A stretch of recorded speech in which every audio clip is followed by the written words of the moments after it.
So I went to the midnight release of Deathly Hallows on Thursday, and it was amazing, the most amazing thing that's happened since Infinitus.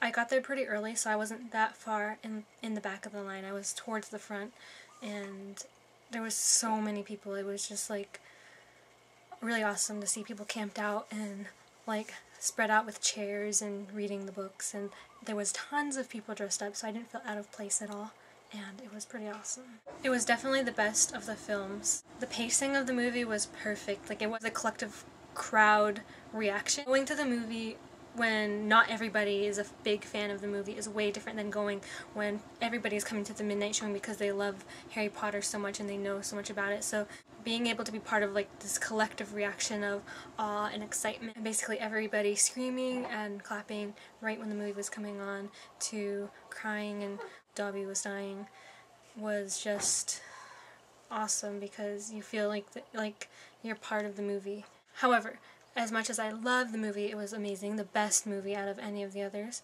There were a few things that made me kind of disappointed. Just because I wasn't happy with these parts doesn't mean I wasn't happy with the entire movie as a whole, because I was. Dudley's departure, it was departure confrontation where Dudley is confronting Harry and the whole interaction between them.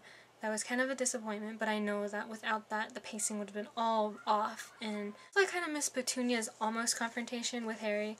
That was sort of put into the movie with her looking back when she was in the car, but that whole side plot line wasn't even developed in the movies, so I understand why they didn't put that part in the movie. But I was kind of sad that that wasn't there, because I always loved that side plot of Petunia and her history with the Wizarding World.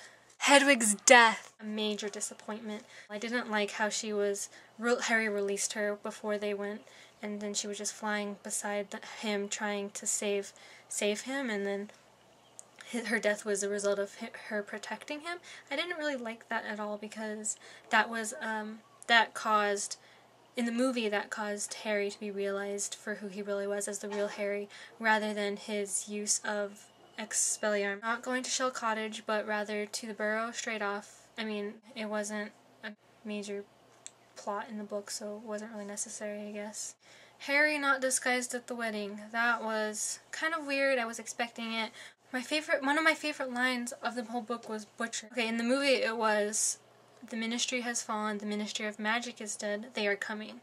Whereas in the book, it's, "The Ministry has fallen, Scrimgeour is dead, they are coming." And I think that's much better. It's just so minor, and I know I'm crazy to get so upset about it, but it's one of my favorite quotes, and that was a really disappointment. I understand why it was done, because they didn't really introduce Scrimgeour, and so they couldn't just put that in because everybody would be like, who is Scrimgeour?